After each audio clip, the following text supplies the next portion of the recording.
Hello and welcome back to the Chatcade podcast, where I discuss media in the forms of discussions and reviews.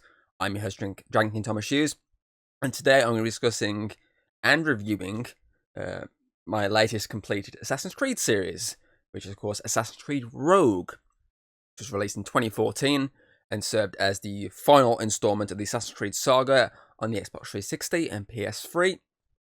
There was also a remaster released 4 years later in 2018. Obviously the next gen consoles, which at the time was PlayStation 4 and the Xbox One. Obviously this was released as a way of giving the fans who hadn't had the chance to upgrade yet one final game, basically, because they obviously at the time they released Assassin's Creed Unity for the Xbox One and obviously the PS4. It was obviously one of its launch titles, and sort of because obviously a lot of people at the time still didn't have that next gen console because it was brand new. Ubisoft obviously decided to chuck out an extra game, which obviously not only set up technically Unity, it also bridged some gaps in the Kenway timeline, because Rogue served as a follow-up to Assassin's Creed 4 and its DLC Freedom Cry, while also serving as a prequel to Assassin's Creed 3. And obviously it followed Shay Patrick Cormac, who was obviously an assassin trained under Achilles, so the same mentor as Connor, and it followed obviously his journey from becoming an assassin, from being an assassin to becoming a Templar under Haytham Kenway, under his regime. And to be honest, I find this a very underrated game. It's not one that's talked about a lot, but for me, I enjoyed it. Obviously, if you enjoy Black Flag, if you enjoyed its DLC Freedom Cry, you're going to enjoy this game because it's very similar. Obviously, it's the same gameplay mechanics as those ones. Obviously, the ocean combat, a lot of the same setting as you've already seen. Obviously, not just in Black Flag, but I mean the setting you've seen as well in... it's more the settings you've seen in Assassin's Creed 3 than Black Flag, but it's obviously got a lot more of the gameplay mechanics, i.e., heavily on the transporting, getting around the map using a ship. But obviously, it upgrades what you had in the previous game, because obviously a lot of this game is actually set in a more wintry climate. Yes, you have a lot of area that's normal, but there's a huge chunk of area of map, that is more of a winter biome, so there's a lot more ice. So obviously you get an upgrade to the ship this time, which allows you to actually essentially plow straight through the ice. A lot of the ocean life has changed as well. The main ocean creatures that you can hunt in this game are killer whales, which obviously have been in the last few. White whale, that was obviously a rarity in Black Flag. I don't think it was in Freedom Cry, but obviously it was a rarity in Black Flag. And in this game, it's a bit more common. And then the other one is, of course, the narwhal, which obviously, is the unicorn of the sea. I've just got that fucking song stuck in my head now.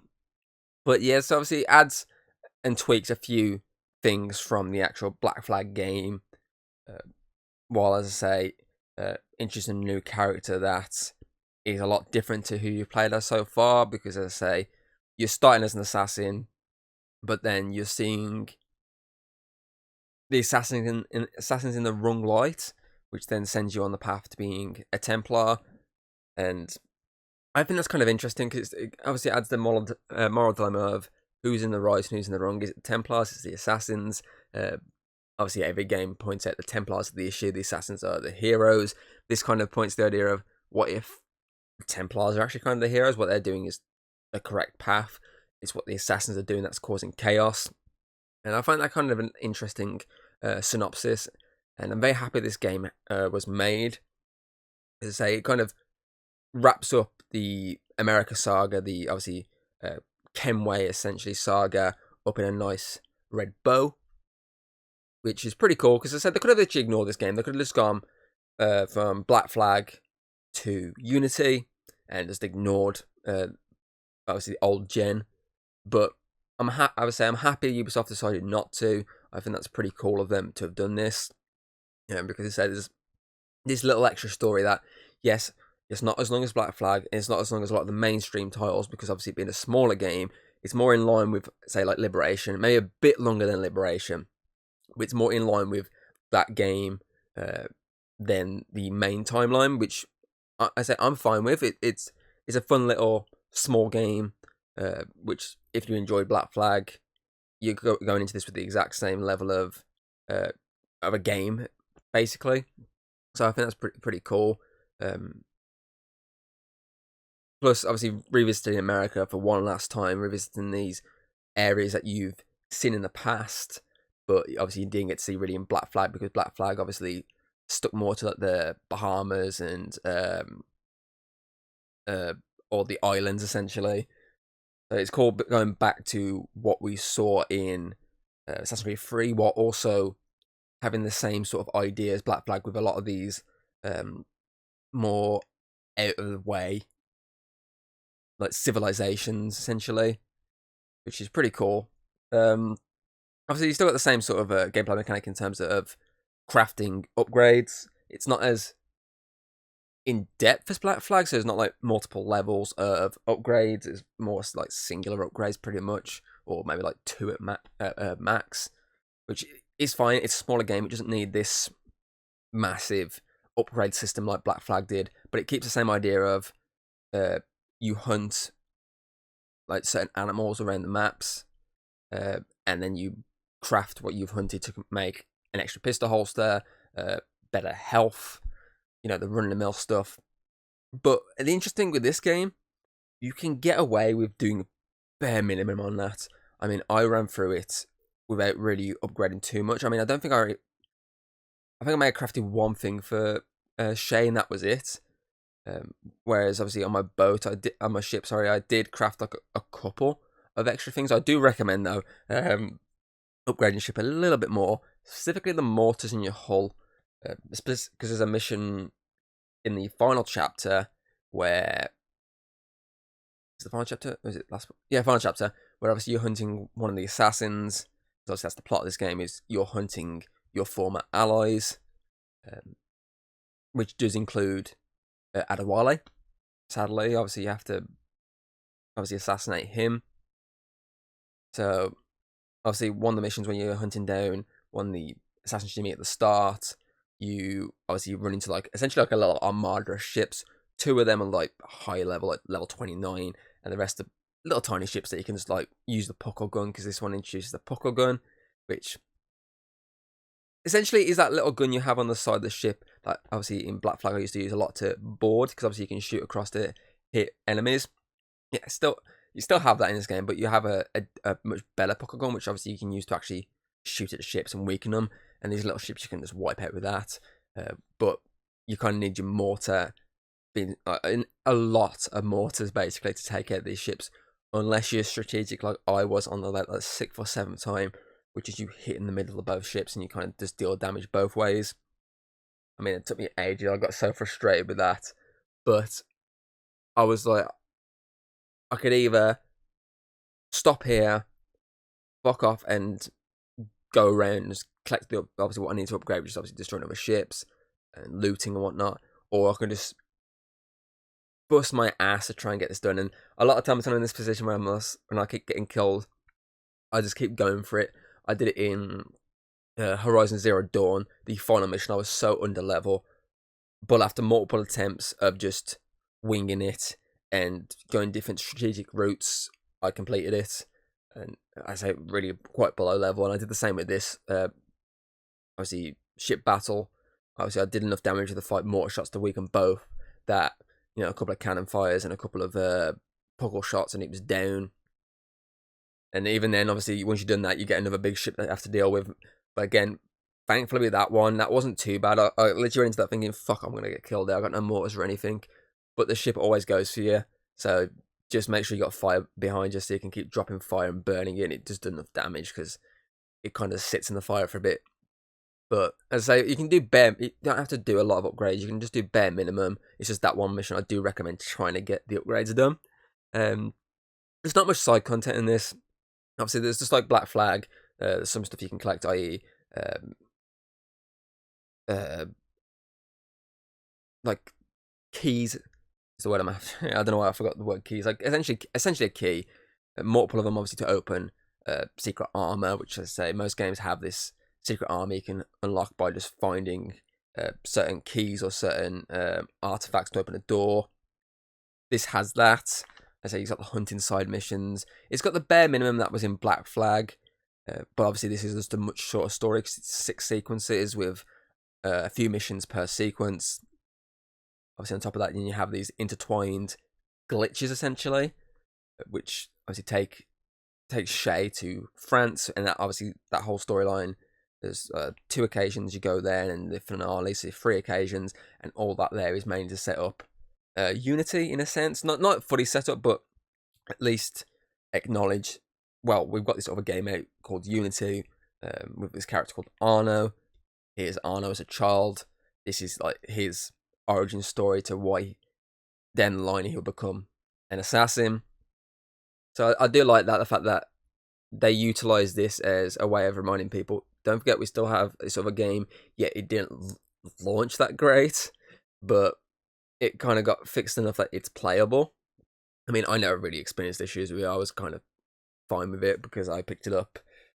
To be honest with you, I think I picked it up after Syndicate, because when I got Xbox One, I picked up Syndicate first, and then eventually I picked up Unity. But obviously I'd already done Syndicate, so by the time I got Unity, a lot of the bugs were out of the game, so that was the only good thing. I'm hoping they're not still on the PC, because that's where I'm going to be playing it next. So fingers crossed the bugs are dead in that, obviously, the PC.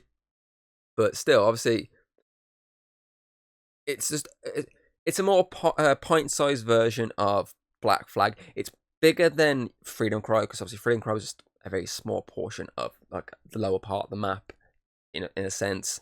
Whereas this much bigger maps, obviously not as big as.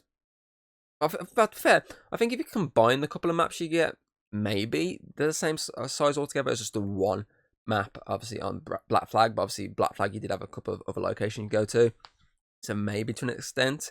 But obviously this is more the case of it's longer than Unity and bigger than Unity. Freedom Cry, but it's still smaller than Black Flag. It's just this essentially side game that's more of a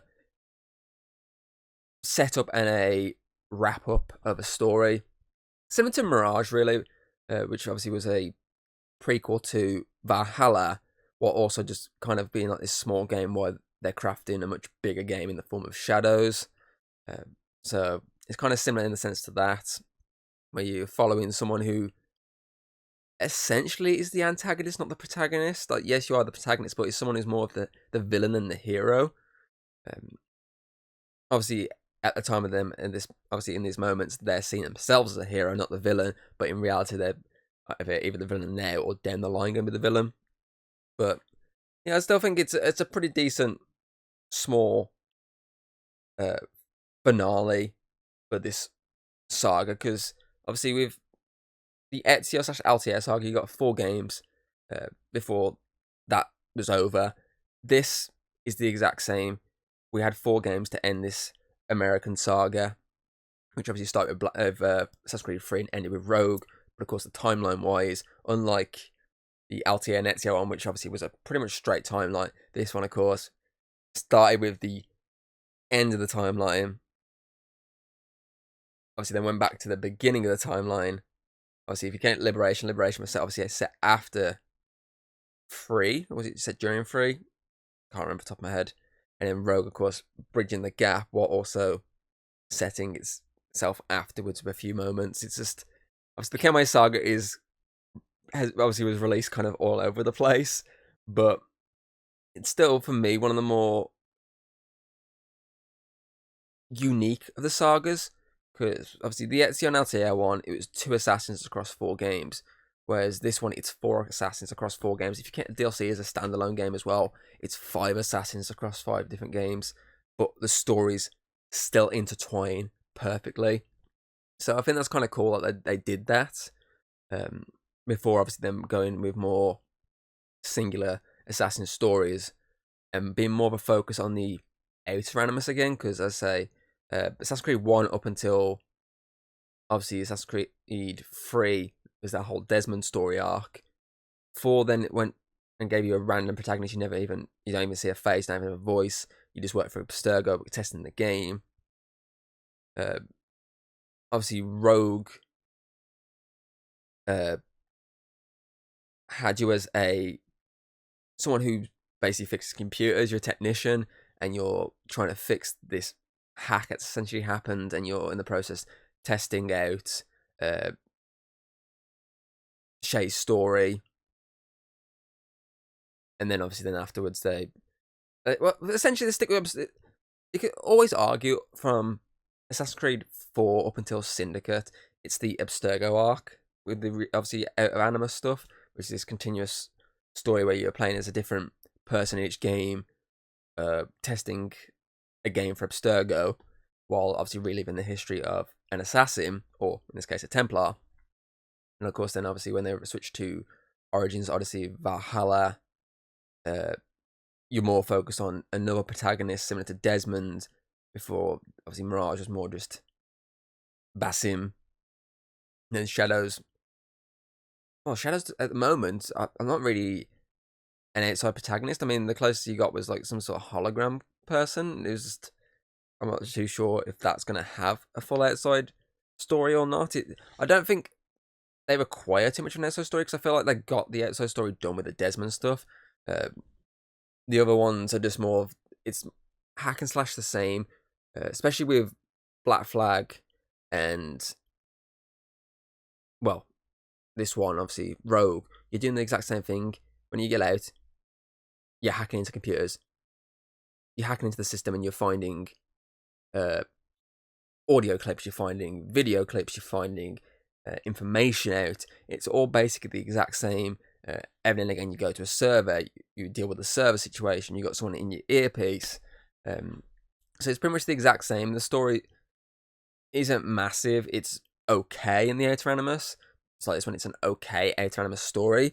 It's more focusing on the idea of this person dealing with trying to sort out Shay's memories, while also kind of being auditioned for a Templar role.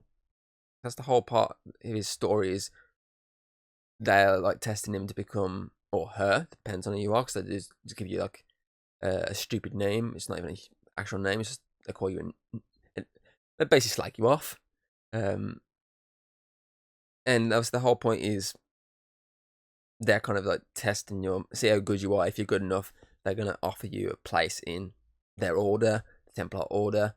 So it's pretty cool. Obviously, again, you're not just focusing on a assassin turned Templar in the Animus, you're focusing on someone becoming a Templar, or possibly becoming a Templar in the Out of Animus story.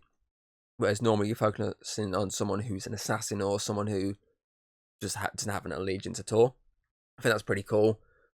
It's just, obviously, the Out of Animus story, really, after the Desmond stuff finished, apart from, you can argue Black Flag was the only one you can go, okay, that's not too bad because it's something different. But then they kind of just, this one, they kind of rinse repeated it, just tweaked a few things with the story and kind of put the building into lockdown instead of obviously just having it like a running building. So it's not really till Origins when they start going, okay, what if we told another story of a character going into the Animus and slowly witnessing ancestral DNA from basically finding the bodies or finding locations linked to this ancestor. Like, if I'm correct, Origins, you're in a tomb. That's where obviously Bayek's body is, so you're using that to access the past. Can't remember too much about Odyssey, but I know Valhalla, you dig up obviously Eivor's body. So it's just one of those, the side story's okay in this.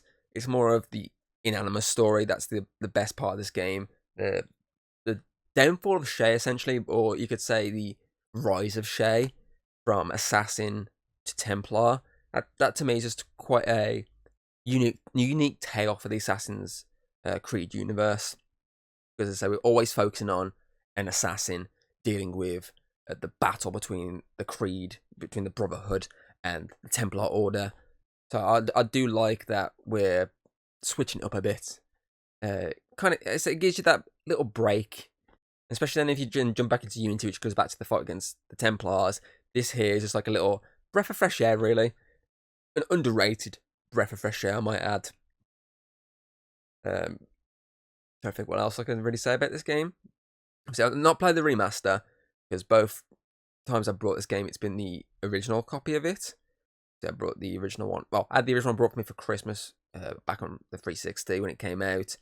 And I obviously brought Rogue for PC before COVID, during COVID. I can't remember off the top of my head. I'd never bothered with the remaster. It didn't really offer too much, if I remember correctly. I can't really argue too much about what it did and what it didn't do. Whereas, obviously, I know with Assassin's Creed 3 at least, main reason for getting the remaster would be the fact that you've got access to Assassin's Creed 3, its DLC, and Liberation. I think Rogue, to be fair, I think the Switch version you can buy like Black Flag and Rogue, and I think Rogue is the remaster in that set. Don't quote me on that one. So at least then you could probably argue it's fine getting it there, but if you're just buying it as a standalone game, it's just one of those ones where I don't know what they actually remastered heavily, because it's Ubisoft, and they didn't really remaster heavily with Assassin's Creed 3, and if they did, obviously what they did remaster, a lot of people didn't like, and yeah, it was only mainly worth it just for the actual extra content, i.e. the DLC and the Liberation spin-off game. That's the main reason to buy Assassin's Creed 3.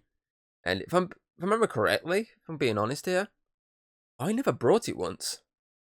Both times I brought it, I'm pretty certain I actually brought it when I reviewed it a while ago. Both times I had the game was because I brought Odyssey and its Season Pass, because obviously I brought Odyssey and the Season Pass on Xbox One. My disc has a lot of issues, which is kind of why I re-bought it for PC. And again, I brought the Season Pass because it was like, I think it was on offer. I don't remember the price, but I remember being quite cheap. So I brought it on there, and both times you buy them, similar to the Alan Wake game, obviously when you buy another game, you got that obviously previous one for free. And say Odyssey, you've got obviously Assassin's Creed 3 Remaster free, so essentially you're getting a game DLC and an extra game all under the same obviously pass as a game in its DLC, which, to be fair, obviously, what, Odyssey when it first came out was, what, 70, 80 quid if you bought that edition. And to me, I feel like that's worth it. I mean, Odyssey itself is a massive game. Then you got its DLC expansions, which add more content. And then on top of that, you've got another, well, 2 games, and one of them's got DLC with it. So the amount of hours you can get out of, say, like that £80, if it was £80 when it came out, for me, I saw that's quite a decent steal, if in my opinion, because you're looking at the remaster, you're looking at what, at launch, maybe 40, 50 quid. So you pile that in with the just buying the Odyssey Deluxe Edition or Gold Edition at least, and you're getting like a worthy purchase. But as I say, I don't know too much about the Rogue Remaster to actually talk about it or review it, so I'm not really gonna touch upon it. I just know it came out in 2018. That's all I know, and that's because I looked it up right before recording this. But yeah, I say I like Shay. Shay's a pretty cool character. An Irish assassin turned Templar. Obviously, he's got his own unique weapon, which is the air rifle, which obviously replaces the blow dart, which obviously you've been having in the last few games. So it does the exact same, but on top of the usual sleep dart, the berserk dart, you've obviously got the firecracker dart, which obviously acts as, well, the firecrackers that are individual in the previous games, which you use to cause distractions. That's what this one's for, but instead of throwing it on the floor, you can literally shoot someone with a firecracker, and they go, what the fuck? And people run over to him. So obviously that's his unique weapon for this one, is his air rifle, which obviously you can then upgrade. Obviously when you do one mission, you get an upgrade, which adds shrapnel grenades, if I remember it was different types of grenades. So I think that's quite kind of cool, is that he has his own unique weapon. Similar to the other ones, each one has some sort of weapon that's unique to them. And with Shay's, it's obviously his air rifle, which is a standout, to say, because it replaces the basic float dart, and it also adds the idea of, well, grenades. It's a blow dart gun, but it's also a grenade launcher at the same time. And that, to me, that's pretty cool. That's a cool idea. And yeah, I just like the idea of the story of someone who's seen an incident, in this case, the destruction of Lisbon. He knows the destruction of Haiti, sees that, and sees the fact that it's the assassins that are causing it, or at least somehow causing it by grabbing these precursor items that are kind of keeping the world together. And he sees that and it's like, you're in the wrong, not the Templars. Fuck you. And then gets dragged into the Templar war against the assassins rather than the assassins' war against the Templars. And then he's forced to one by one hunt those he once called brothers and sister. I think that's kind of cool, because I said that the trailer release for this game when it first came out was pretty sick. I mean, the whole him giving like a monologue as he's walking towards the screen before he cuts like a snowy landscape, and obviously he points his gun at an assassin and just shoots it and it just ends. That was a pretty cool trailer, and obviously this game follows on and gives you those cool moments where you're obviously hunting down other assassins, which I say is pretty cool. And each one has like a pretty unique final sequence. Obviously, I think the one that stands out to me, obviously you've got Hope's one which stands out because obviously she's using a lot of gas to try and poison you. But the one that kind of stands out for me was Chevalier, I think his name is, his ending, which obviously just has Shay pissed off because he knows that he's been conned, and he just kind of just, in the Animus, obviously, death sequence you have when it all goes blue around you, and obviously it's just a frozen in time moment. Obviously, you can still see the outline of where the end of the ship is, and he just like yeets him over the ship. I think that's pretty cool.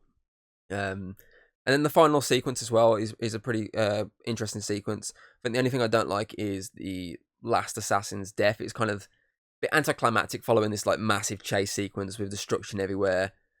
The only good thing to follow it was obviously the setup of why Achilles has a crutch, and obviously that's because of Haytham, which is funny because obviously Achilles trains Connor, but it was Haytham that crippled Achilles. So I say I like the fact that this isn't just a follow-up to Black Flag.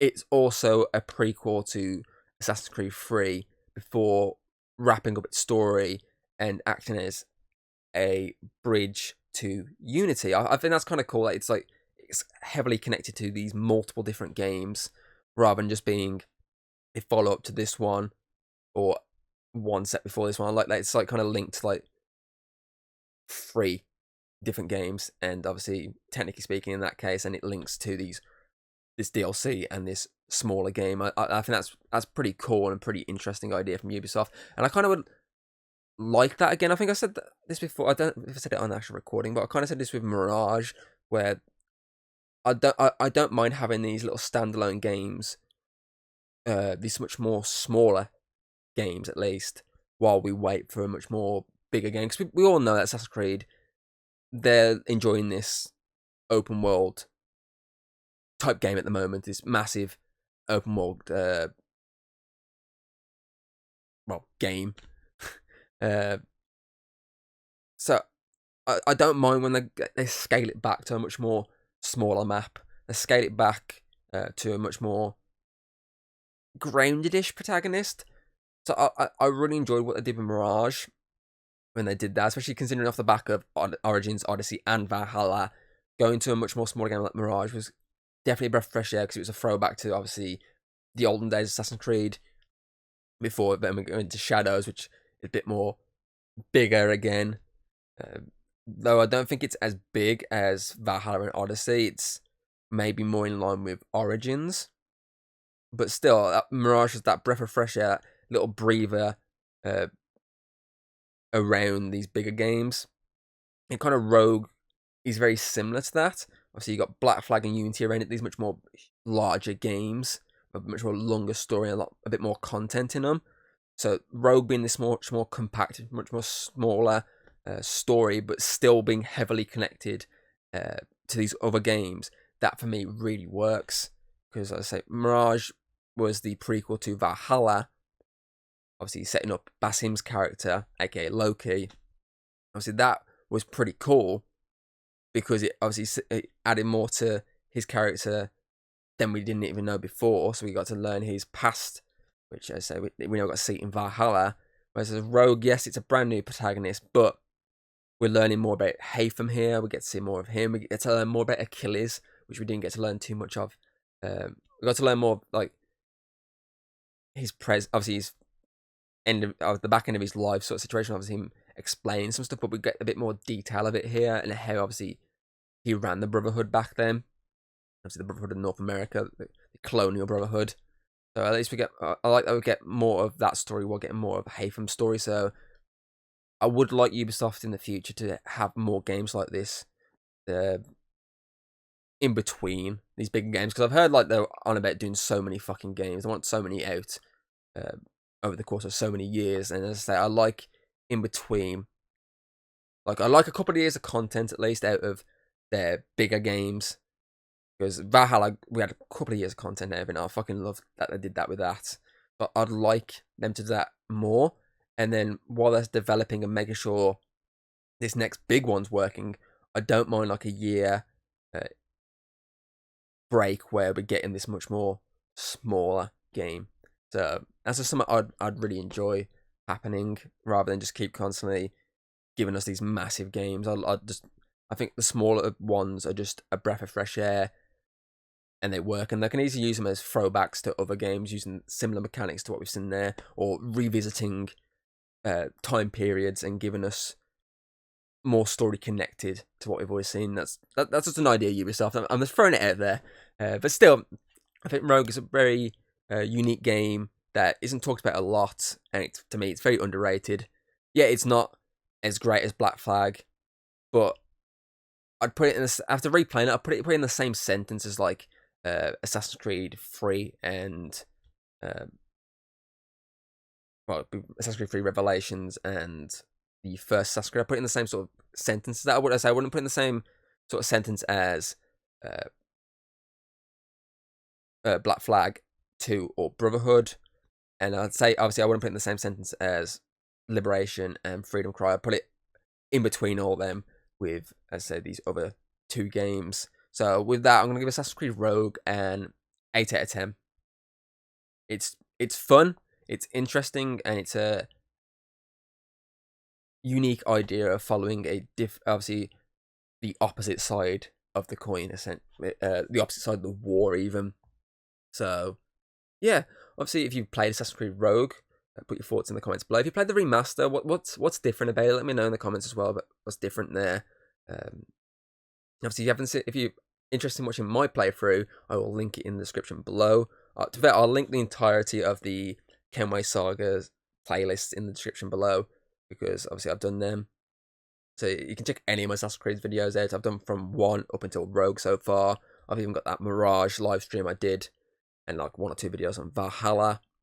And on top of that, I've also got all the other reviews, because every game I've done apart from Mirage, I've reviewed. So you can check them out as well. All this will be in the link below. Obviously, you can check out the podcast on Spotify, Apple Podcast, Audible, etc., etc. Or you can see me on YouTube, where you guys get all these other gaming and movie content. So all that is there. And other than that, I can't have anything else to say. So thank you for joining me today. And I do hope you've enjoyed my Assassin's Creed Rogue review. And I'll see you next time. If you're tuning for Assassin's Creed content, my next up will be Unity. I forgot to put that there. That is my next one. That should be in the next couple of weeks. Don't know the exact release date yet, but still, that's up soon. So when I do get that video out, I'll put the first episode link at least in the description, or I'll put the playlist even, so you can still get access to that. So yeah, hope you enjoyed, and I'll see you next time. Goodbye. If you like what you've seen, don't be afraid to throw us a little like and subscribe. That's always very appreciated over here. And well, I'll see you on the next video.